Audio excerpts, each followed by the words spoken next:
Olá, meus irmãos, meus amigos. Mais uma vez estamos aqui, sempre grato a Deus pela oportunidade de estar servindo ao Deus Todo-Poderoso. Queremos mencionar hoje, por que pregar aos povos distantes? Por que não deixar que as pessoas de lá mesmo cumpram essa finalidade, essa função? Por que gastar dinheiro em enviar missionários para tão longe? Eu já ouvi muitas pessoas falarem assim, por que ir para outro país se nós não evangelizamos ainda nosso bairro?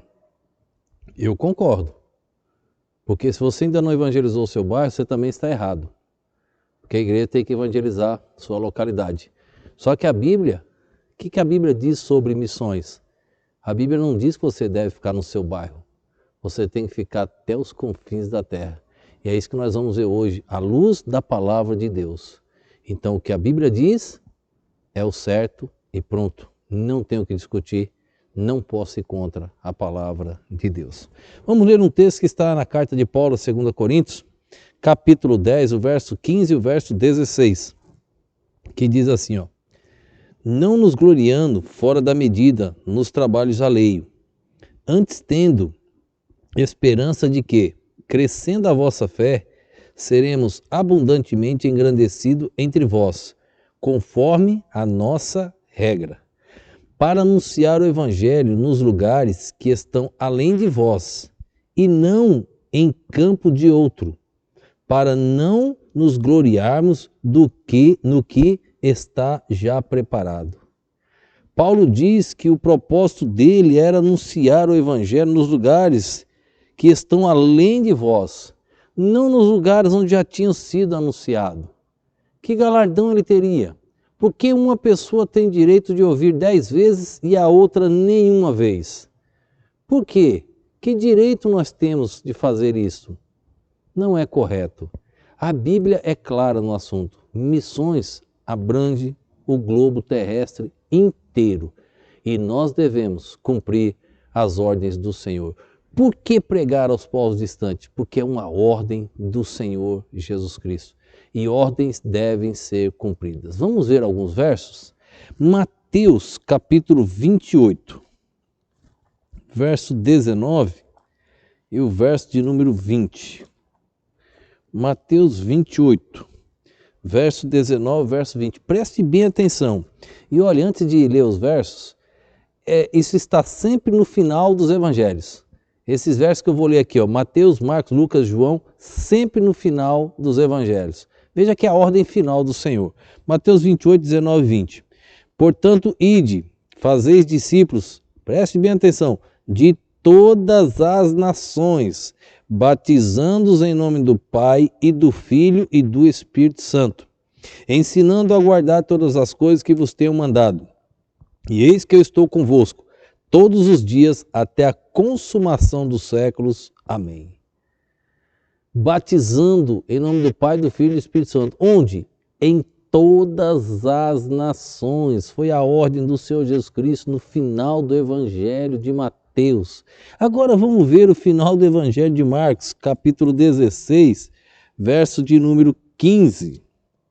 Marcos 16, verso de número 15. Olha o que diz já no finalzinho do Evangelho, o último capítulo, quase as últimas frases. E disse-lhe, ide por todo mundo pregar o Evangelho a toda criatura. Olha a ordem, ide por todo mundo, por todo o planeta. Está aí clara a ordem. Precisa de uma exegese para explicar isso aqui? Não. Ide por todo mundo. Está muito claro. Pregar o Evangelho a toda criatura. Vamos ver o finalzinho do livro de Lucas, capítulo 24. Mateus, Marcos e Lucas, o versículo de número 47. Lucas 24, verso 47. Já no último capítulo, quase as últimas linhas, olha o que Lucas diz.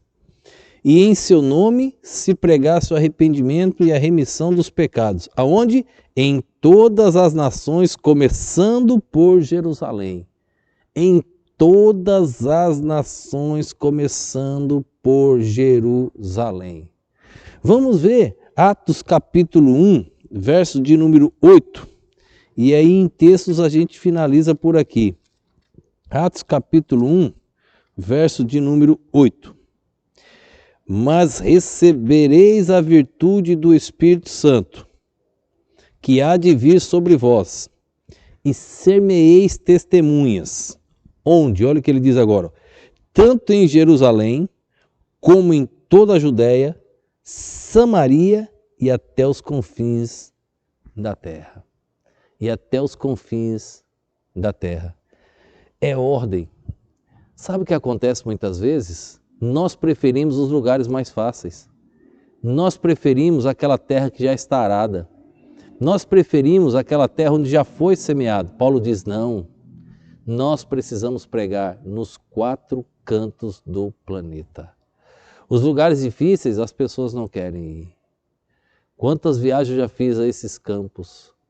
Onde tiver uma alma, o evangelho tem que chegar. E quem vai levar? Eu e você. A igreja do Senhor Jesus Cristo. Precisamos trabalhar para isso. O texto aqui é muito claro. Ele diz, mas recebereis a virtude do Espírito Santo que há de vir sobre vós, e recebereis testemunhas, tanto em Jerusalém, nossa cidade, nosso bairro, onde nós estamos, Jerusalém, em toda a Judéia, a região, o estado da Bahia, todo lugar aqui onde nós estamos, Samaria, aqueles lugares onde ninguém quer ir. Samaria, o judeu não ia pregar para o samaritano. E ele diz depois, e até os confins da terra. Nós temos que abraçar o Brasil inteiro e o mundo, até os confins da terra. É ordem, e ordem é para ser cumprida. Por que temos que pregar o evangelho a todas as pessoas? Por que precisamos pregar o evangelho nos lugares distantes? Porque foi ordem do Senhor Jesus Cristo. Há anos atrás, houve um acidente de trem nos Estados Unidos, e quando eles pegaram o maquinista tirou o papel onde estava escrito ali a ordem do trajeto que ele deveria seguir. E ali ele foi mostrar que deram ordem para ele para ir naquele sentido. Então ele estava cumprindo as ordens, ele estava mostrando, eu não tive culpa no acidente, porque me deram ordem para vir por esse percurso. Quando nós chegarmos diante do Senhor um dia, Ele deu as ordens certas para nós. Aquele maquinista deram as ordens erradas para ele. E ele obedeceu, mas as ordens estavam erradas. O Senhor Jesus Cristo deu as ordens certas. E quais são as ordens certas? Ide por todo mundo. Nós temos o dever de cumprir as ordens certas. Se cumprir as ordens erradas, são de Satanás e não do Senhor Jesus. Cumpra a ordem certa. Por que devemos pregar aos povos distantes? Porque é ordem plena do Mestre Jesus Cristo. E nós, como servos, mordomos, estamos aqui para obedecer às ordens do Senhor. Que isso ocorra na tua vida, que você seja obediente e siga as ordens do Senhor, fazendo missões até os confins da terra. Vamos orar. Obrigado a Deus por esse dia, por esse momento. Obrigado, Pai, pela alegria de estar na tua casa e gravando mensagens da tua perfeita e poderosa palavra. Abençoa os ouvidos assim que vão chegar, Deus, aos olhos que vão enxergar essas mensagens nos celulares, televisões e etc. Que tudo seja para a glória do Senhor. Usa essas mensagens para propagar o teu evangelho e desafiar novas pessoas para a obra do Senhor. Eu te peço em nome e no poder do nosso Senhor e Salvador Jesus Cristo. Amém.